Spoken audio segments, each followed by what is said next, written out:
Here I have Dongfeng Box, and let me show you how to use one-touch warm profile. So at the very beginning, let me show you how to get access to all profiles of your Dongfeng. All you need to do is open the apps icon. This is the icon on the down right side with the white and orange colors. Let's just tap it.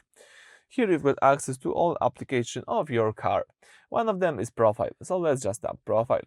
Here you can use one of the preset profiles, and one of them is one touch warm.